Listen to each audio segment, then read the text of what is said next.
murders to 250 murders occurred in this country during Jammeh's rule, attributable to Jammeh. And that is not the enforced disappeared. We've heard from Sheikh Ujala. Jammeh told him, oh, Solo is lucky, but for my mother, I would have disappeared him. Well, disappearing people was part of his modus operandi. Indeed, Buba Yabo disappeared. Abdoulaye Anne disappeared. Babai Sanyang disappeared. Chief Ibrahim Amane disappeared. Omar Haidara disappeared. Sidi Sane disappeared. Momodu Job disappeared. And Kanyiba Kanyi, we've heard from his wife how the NIA took him away from their home. We've heard from people who were at NIA, at Mile 2 prisons, describing how he was taken away at night. So bad it was that when civil servants went to work, they're not sure they're going to come back home. And to tame the civil service, he had the laws to do it. You dance to his tune, you're safe. You don't, you face the peril of a false information charge or an economic crimes charge or being sacked by a letter of 1 or 2 lines or at least 1 sentence without recourse to law. That is the evidence that's been unearthed before this commission. There may be deniers. Yes, there will be deniers. But these numbers don't lie. These numbers don't lie. If you ask the family of Solo Sandeng, they would tell you we feel the pain. Deny as much as you wish, but we feel the pain. If you ask Amadou Kebe, he would say, deny as much as you want. I am walking with 1 foot shorter. Ask those students who were there on that fateful day of April 10th. Some would tell you, I have a bullet lodged in my body. Those things don't lie. Deny as much as you wish. But the facts speak for themselves.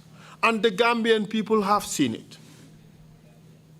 What we had was a terrible dictatorship that would do everything to self-perpetuate and to strengthen its so-called supremacy over the Gambian people. No wonder it demanded to be crowned. And we had minions running around the country trying to secure that. We have heard Yaya Jajusi saying that the meetings were held at his home. If the Gambian people were in strong at that point, we would have been having a monarchy now. The kingdom of, I don't want to say it, with James Junkung the first as our king. That is what was going to happen. And thanks to God, the Gambian people dug deep into their reservoir and said, no, no, no, it's not going to happen. But by this time, we had gone too far into a dictatorship. We have gone too far into self-perpetuation with 22 years. We have gone too far deep in corruption where the whole treasury and the central bank was an extension of the executive household. We have heard from Mr. Njai, who testified a few days ago, how his property was taken away from him in gangster style.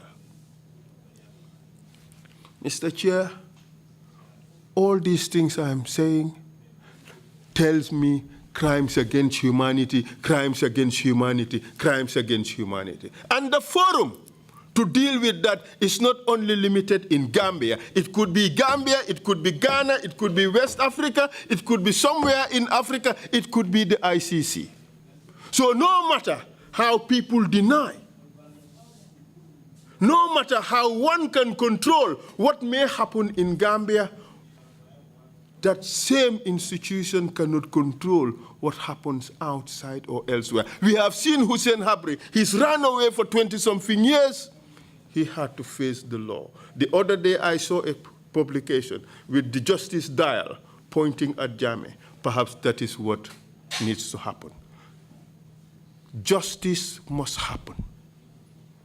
We all crave for reconciliation. And that is fundamental. That is absolutely important. We all crave for unity of the Gambian people because we are in one little boat. And all of us have to be our brother's keeper so that we can keep this little boat afloat. But that said, there must also be justice. There should be justice for the victims. There should be justice for us as a people because we are all scared, we are all traumatized as a people because of the dark chapter that happened to us. 22 years of brutality, 22 years of disrespect for the Gambian people. But we are the cause of it because we succumbed. We accepted it. We coached him through it. We guided him through it. We told him we would accept it.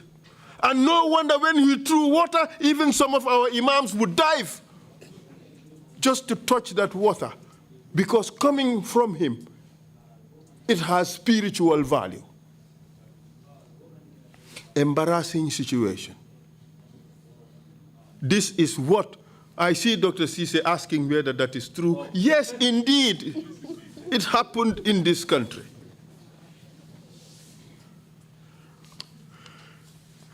Dictatorship, self-perpetuation in power, and corruption is a recipe for disaster.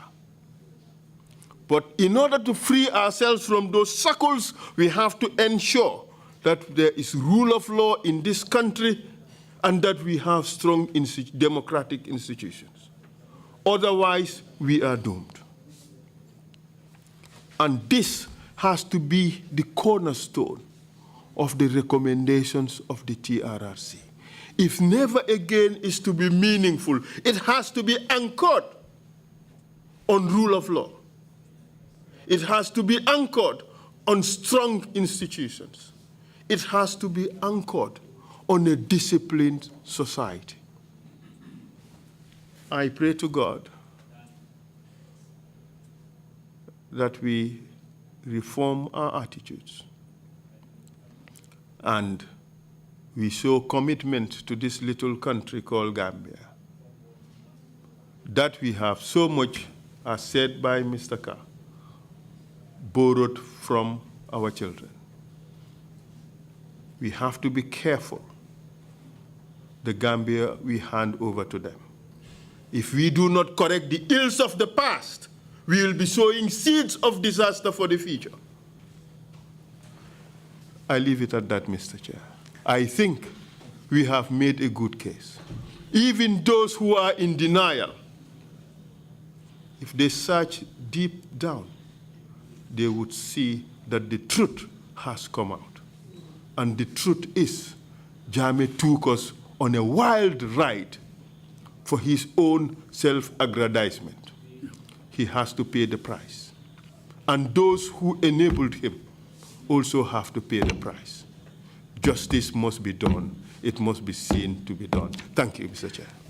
Thank you.